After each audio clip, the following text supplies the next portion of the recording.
सभी छात्रों को 2023 का नए वर्ष का हार्दिक अभिनंदन है। और मैं पहली बार और पहला वीडियो आप लोगों के लिए पेश करने जा रहा हूं।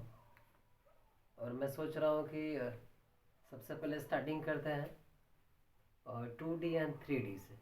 2D मतलब कि द्विव्यामी, इंग्लिश में बोलते हैं उसको, बोलते हैं 2 डायमेंशन। तो आज हम लोग ये सीखेंगे कि सूत्र रटना नहीं है। इतना माइंड सेट कर लें कि हम कोशिश करें कि एग्जामिनेशन में कोई आयत पूछे, वर्ग पूछे, चाहे वृत्त पूछे, तो माइंड सेट इतना रहे कि हम उसको देख के ही निकाल लें। तो आज हम यही सिखाना चाह रहे हैं अपने पहले वीडियो में कि इस सूत्र का जो है इम्प्लीमेंट कैसे करें। तो हम स्टार्ट करते हैं 2D। तो सभी छात्र इधर ध्यान से देखें। तो आज हम स्टार्ट कर रहे हैं 2D। 2D मतलब कि द्विव्यामी। द्विव्यामी। तो सबसे पहले मैं बात करूंगा आयत के लिए। तो स्टार्टिंग में मैं सबसे पहले बात करूंगा आयत के लिए। तो आयत के चित्र से हम समझेंगे कि कैसे सूत्र निकलेगा यहाँ से। ये आयताकार एक खेत है या फील्ड समझ लें। ABC, A, B and C और D। तो A और B जो है इसकी आयत की, ये है लंबाई, और B एंड C है चौड़ाई। और आज तक हम सीखते आए हैं कि जो आयत होता है इसकी लंबाई और चौड़ाई आमने सामने की जो भुजा होती है वो एक दूसरे के बराबर होती है। तो ये लंबाई AB है वो CD के बराबर होगी। जितना लंबा AB होगा उतना ही लंबा C और D भी होगा। इसी तरीके से C और B जितना चौड़ाई होगा उतना ही चौड़ा A और D होगा। तो यहाँ से सबसे पहले हम पहला सूत्र निकालने का प्रयास करेंगे कि अगर आयताकार कोई खेत हो, चाहे कोई आयताकार सीट हो, या हम आयताकार कभी काल के फर्श की बात करते हैं घर में, तो आयताकार फर्श रहता है तो उसका हमको पूछा जाता है कि भाई क्षेत्रफल कितना हुआ। तो आज हम इसके चित्र के माध्यम से देख रहे हैं कि अगर आयत, पहला सूत्र यहाँ से निकालेंगे, आयत का क्षेत्रफल, आयत का क्षेत्रफल। तो जब भी आयत का क्षेत्रफल निकालना हो तो लंबाई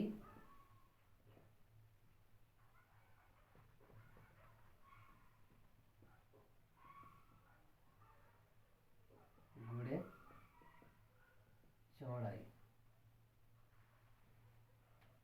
अब इसको रटना नहीं है। अब सवाल कैसे बनता है इस पे, यदि आयत के रिस्पेक्ट में कभी भी क्वेश्चन एग्जामिनर बनाएगा तो अगर इस सूत्र में हम देखेंगे कि कैसे पैरामीटर्स काम करते हैं।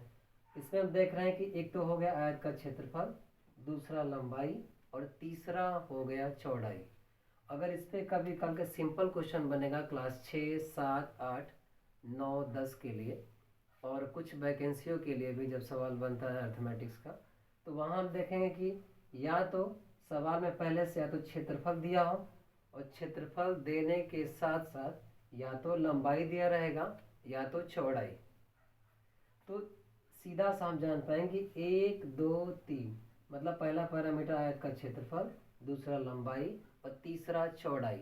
इन तीनों में से हमेशा केवल एक गायब करेगा जो हमसे पूछना चाह रहा है वो।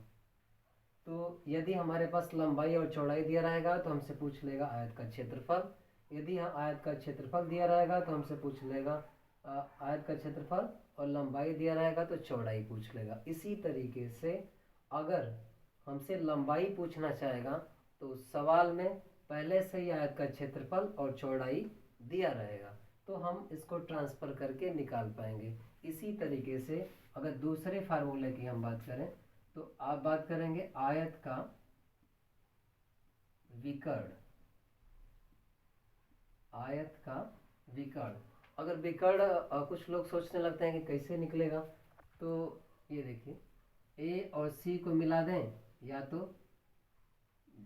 डी और बी को मिला दें, तो ए और सी वाली जो भुजा हुई पाइथागोरस प्रमेय के हिसाब से यह कर्ण हुई, ये वाली जो सी एंड बी वाली भुजा हो गई लंबाई, और ए और बी वाला हो गया आधार।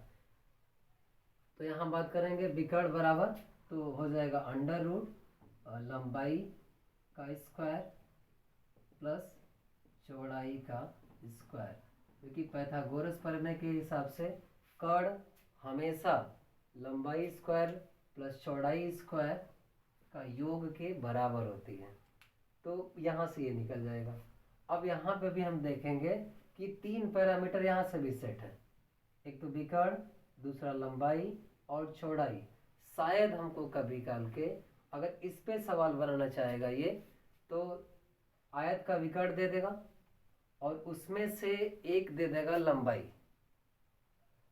तो हम क्या करेंगे कि यहाँ से निकाल लेंगे चौड़ाई, इसी सूत्र के माध्यम से फिर उठा के लंबाई और चौड़ाई का गुणा करा देंगे और हमें आयत का क्षेत्रफल प्राप्त हो जाएगा। तो इसी तरीके से इसके बाद सीखेंगे सूत्रों को कैसे हम ऐड कर पाते हैं और जान पाते हैं कि कहाँ से कहाँ सवाल रिलेट करेगा। इसी प्रकार तीसरे अगर सूत्र की हम बात करें तो आयत का परिमाप होता है, आयत का परिमाप। तो आयत का परिमाप मतलब इंग्लिश में बोलते हैं कि पेरीमीटर। अब देखेंगे परिमाप कैसे निकाल लेंगे। जब आयताकार कोई खेत होता है, चाहे आयताकार कोई सीट हो, तो परिमाप का मतलब होता है कि उसके चारों तरफ, परिमाप का मतलब होता है कि उसके चारों तरफ। तो चारों तरफ की अगर बात करेंगे तो ए और बी से जितना भी दूरी होगा यहाँ से नाप लेंगे, फिर बी और से सी नाप लेंगे, फिर सी से डी और फिर डी से ए। जो ये चारों दिशाओं में हम चलेंगे और ये पूरी फुल जो लंबाई हुई, इसी को हम लोग बोलते हैं परिमाप। तो इसको हम देखेंगे, अगर ए और बी से चल रहे हैं तो यहाँ से कुछ लंबाई चले, और बी और सी से चले यहाँ तो कुछ चौड़ाई चले कुछ भी, और यहाँ सी से डी चले तो यहाँ भी कुछ लंबाई चले, क्योंकि आयत हमेशा कहता है कि आमने सामने की जो भुजा होती है बराबर होती है। इसीलिए ए बी लंबाई ले लिए, फिर बी सी चौड़ाई ले लिए, फिर सी डी लंबाई ले लिए, और ए और डी फिर से चौड़ाई हो जाएगा। तो यहाँ से हम देख पा रहे हैं कि 2 लंबाई और 2 चौड़ाई, तो इसको लिख लेंगे 2 लंबाई प्लस 2 चौड़ाई। अब यहाँ से भी 2 कॉमन ले लेंगे तो 2 लंबाई प्लस चौड़ाई हो जाएगा, 2 लंबाई प्लस चौड़ाई। तो यहाँ से आयत का परिमाप हो जाएगा। अब यहाँ से भी सवाल 3 पैरामीटर हमको दिख रहा है, एक तो परिमाप, एक लंबाई और चौड़ाई। शायद कभी काल के अगर यहाँ से क्वेश्चन बनने का एग्जामिनर प्रयास करेगा तो परिमाप यदि दिया हो और परिमाप के साथ या तो लंबाई दिया हो और या तो चौड़ाई दिया हो, अगर इन तीनों में से कोई 2 दिया हो तो हम कुछ भी निकाल सकते हैं। अगर परिमाप दिया हो, लंबाई दिया हो, तो इसके माध्यम से चौड़ाई निकाल लेंगे। उसके बाद क्वेश्चन में चाहे विकर्ण पूछ ले और चाहे क्षेत्रफल पूछ ले, यदि हमको लंबाई चौड़ाई पता रहेगी तो इन तीनों को निकाल पाएंगे। लेकिन अगर इधर वाला पैरामीटर से परिमाप और उधर से एक लंबाई या चौड़ाई, या तो इधर से विकर्ण या तो उधर से एक लंबाई या चौड़ाई, या तो इधर क्षेत्रफल या तो उधर लंबाई या चौड़ाई, इन दोनों में से कोई एक और इधर से एक दिया हो तो हम प्रयास करेंगे कि हमेशा लंबाई और चौड़ाई का मान निकाल पाए। तो ये हो गया आयत। और इसके बाद मैं सोचता हूँ कि जिसको अगर ये स्क्रीनशॉट लेना है तो मैं साइड हो जाता हूँ, आप स्क्रीनशॉट ले सकते हैं। और फिर इसके बाद मैं बताना चाहूँगा वर्ग के बारे में। वर्ग के बारे में इसी तरह से सीखेंगे कि वर्ग में होता क्या है। सूत्र वहाँ भी छात्र रटते हैं एग्जाम के लिए, और मैं चाहता हूँ कि रटे नहीं। अगर हम स्क्वायर की बात करें वर्ग की, तो इसकी जो चारों भुजा होती है वह बराबर होती है, A B C and D. तो जितना ये होगा, मान लीजिए ए है इसकी भुजा, ये भी ए है और ये भी ए है, ये भुजा हम माने हैं ए। तो वर्ग की जो चारों भुजाएं होती हैं हमेशा बराबर होती हैं। अगर चारों बराबर नहीं होगी तो वर्ग नहीं कहलाएगा। इसीलिए अब यहाँ से हम सूत्र निकालना चाहेंगे। अगर इसका पहला सूत्र निकालना हम चाहें तो यहाँ से अगर कोई पूछेगा कि वर्ग का क्षेत्रफल क्या होता है, तो यहाँ से वर्ग का क्षेत्रफल यदि हम लोग निकालेंगे तो क्या होता है, भुजा गुणे भुजा होता है, भुजा गुणे भुजा। तो भुजा हम माने हैं ए, तो ए गुणे ए हो जाएगा, ओवरऑल हो जाएगा ए स्क्वायर। ए हमारे पास भुजा ही है, या तो सीधा सा हम इसको सेट कर सकते हैं कि जो वर्ग का क्षेत्रफल होता है वह भुजा स्क्वायर होता है। अब यहाँ से भी हम देखेंगे, यहाँ तो आसान हो जाता है, अगर एक भुजा दिया हो तब भी काम हो जाएगा।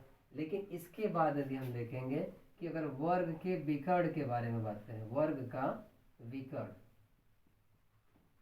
तो वर्ग के विकर्ण में एक विकर्ण हम खींच लेते हैं, ए और सी भुजा को मिला देते हैं, तो यहाँ भी हमारे पास एक समकोण त्रिभुज बना लेता है, और जिसमें हम पाइथागोरस प्रमेय में लगा के निकाल भी सकते हैं। तो मैं आपको निकाल के दिखाता हूँ कि कैसे वर्ग का विकर्ण आता है, उसके बाद आप चाहे रट लीजिएगा चाहे माइंड सेट कर लीजिएगा। तो यहाँ से देखिएगा, तो हमेशा पाइथागोरस प्रमेय के हिसाब से ये हो गया कर्ण, और कर्ण बराबर सूत्र होता है अंडर रूट लंब स्क्वायर प्लस का आधार स्क्वायर।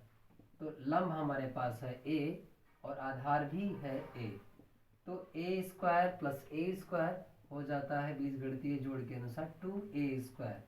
और अंडर रूट हमेशा कहता है कि अंडर रूट के अंदर जो भी दो बार गुणे में लिखी हो तो वो उसमें से एक हम बाहर निकाल सकते हैं। तो यहाँ से एक ए बाहर निकाल देंगे और दो अंदर रुका ही रह जाएगा, क्योंकि दो केवल अकेले ही है।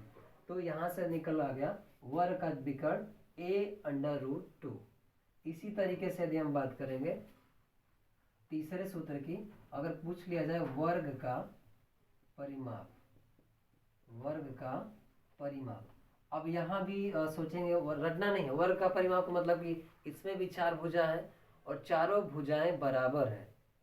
यदि चारों भुजाएं बराबर है तो यहाँ से हम चलना स्टार्ट करेंगे, ए से बी ए भुजा, बी से सी भी ए भुजा, एंड सी से डी भी ए भुजा, और डी से ए भुजा। तो इसका मतलब यदि वर्गाकार खेत होगा तो हम उसकी चारों भुजाओं को नाप लेंगे और 4 से गुणा करा देंगे, तो हो जाएगा यहाँ 4 गुणे ए। अब ये हो गया वर्ग का तीनों सूत्र। यहाँ से भी अगर हमसे पूछना चाहेगा कि रिलेट करके शायद वर्ग का परिमाप दे दे तो वहाँ से भी हम भुजा निकाल सकते हैं, अगर विकर्ण दे दे वहाँ से भी भुजा निकाल सकते हैं, और इधर से अगर क्षेत्रफल दे देगा तब भी हम भुजा निकाल सकते हैं, क्योंकि इसमें चारों भुजाएं बराबर होती हैं। ये हो गया आपका वर्ग। अब 2D में हम बात करेंगे वृत्त के लिए। 2D में पहला हो गया, हम आपको बताए हैं आयत, दूसरा बताए हैं वर्ग, और तीसरा चीज हम बताने जा रहे हैं वर्ग के रिस्पेक्ट में, वर्ग नहीं सॉरी, मैं बताने जा रहा हूँ इसमें आपको वृत्त, क्योंकि वृत्त भी 3D में, 3D नहीं 2D में आता है। तो ये है वृत्त, सर्किल बोलते हैं, और इसका बीच में जो पॉइंट है इसको बोलते हैं केंद्र, और यहाँ से हम खींचते हैं रेडियस। तो एक वृत्त में बहुत सारा रेडियस, जिधर से हम मिलाएंगे इस केंद्र से, जिधर भी हम लाइन खींचेंगे इस चाप पे, वो हमेशा रेडियस ही बनाएगा। यदि दो रेडियस एक सीधे में हो जाए तो इसको हम बोलते हैं व्यास, इसको बोलते हैं व्यास, चाहे जिधर खींच दें। अगर इधर खींच देंगे तो ये भी व्यास हो जाएगा। तो व्यास बराबर यहाँ आप देखना चाहें तो जो व्यास होता है इसको डी से डायमीटर बोलते हैं इंग्लिश में। तो डी बराबर जो होता है वो हमेशा दो त्रिज्याओं के गुणनफल के बराबर होता है, तो 2 इंटू आर। तो व्यास बराबर होता है 2 गुणे आर। अगर यहाँ से हम आर निकाल लें तो आर बराबर होता है हमेशा व्यास बटे 2, और ये हमेशा जब सवाल लगाते हैं तो जरूरत पड़ती है। अब यहाँ से हम निकालेंगे वृत्त का क्षेत्रफल। तो जो वृत्त का क्षेत्रफल होगा वह क्या होगा, pi r square, pi r square. Pi की वैल्यू होती है यहाँ इस्तेमाल करेंगे हम लोग 22/7, कभी काल के न्यूमेरिकल के हिसाब से इस्तेमाल करेंगे 3.14। अब वृत्त का निकाल लेंगे, और ये तो आपने देख लिया। अब वृत्त की परिधि के बारे में बात करें, वृत्त की परिधि, वृत्त की परिधि। और इस परिधि को हम लोग बोलते हैं, पैरामीटर भी बोलेंगे, पैरामीटर नहीं पेरीमीटर, और इसी को हम बोलते हैं दूरी, परिधि को। यदि आप देखे होंगे कि जो धावक दौड़ लगाते हैं तो वो एज ए गोलाकार मतलब वृत्ताकार एरिया में ही लगाते हैं, तो वहाँ हम देखते हैं कि कहते हैं कि 400 मीटर का ये सर्किल है। तो अगर हम बात करेंगे दूरी की 400 मीटर, तो जो दूरी होगी वृत्त की वही परिधि भी होती है। तो ये दोनों चेंज नहीं होती, दोनों एक ही होती है। परिधि के बराबर, परिधि को हम दूरी भी कह सकते हैं उस वृत्त की। तो जो परिधि हो जाए इसकी 2πr हो जाएगी। जो वृत्त की पूरी फुल परिधि होती है 2πr। अगर हम अर्धवृत्त की ऐसे बात करें, अर्धवृत्त में यदि हम बात करें ऐसे, तो वृत्त को आधा कर देंगे यहाँ से, और ये हमारा हो जाएगा रेडियस। अगर पूरे की हम बात करेंगे तो ये हो जाएगा डायमीटर। तो अर्धवृत्त के रिस्पेक्ट में यदि बात करें हम, अर्धवृत्त का क्षेत्रफल, जब पूरे वृत्त का क्षेत्रफल पाई आर स्क्वायर था, तो इसको हम हाफ कर देंगे तो ये हो जाएगा अर्धवृत्त का क्षेत्रफल। और अर्धवृत्त की जब हम परिधि की बात करेंगे, अर्धवृत्त की जब परिधि की बात करेंगे हम, तो इसका होता है r, अर्धवृत्त की परिधि। अर्धवृत्त की परिधि की यदि बात करें तो इसी तरीके से जैसे वृत्त का क्षेत्रफल निकाले पाई आर स्क्वायर, वृत्त की परिधि इसको दूरी भी कहते हैं पूरा, तो दूरी बराबर 2πr। और अर्धवृत्त की बात करें तो हमने वृत्त को आधा कर दिया, यहाँ से पूरा फुल ले लेंगे तो हो जाएगा डायमीटर, और इसका केंद्र से और इस यहाँ तक अगर नापेंगे लंबाई तो हो जाएगा रेडियस। अगर अर्धवृत्त की परिधि की बात करें तो r और ब्रैकेट में π+2, r ब्रैकेट में π+2, और यहाँ से ये तीनों सूत्र इसके कंप्लीट हो गए। और 2D के लिए आज हमने इतना ही पहले वीडियो में आपके लिए बना रहा हूँ। जय हिंद, जय भारत। अगर आपको अच्छा लगता है तो आप कमेंट करिए कि इसके बाद मैं किस फार्मूले पे वीडियो बनाऊँ, और आपको वो जल्द से जल्द मैं प्रोवाइड करा दूँगा। और इसी के लिए आज इतना ही। जय हिंद, जय भारत।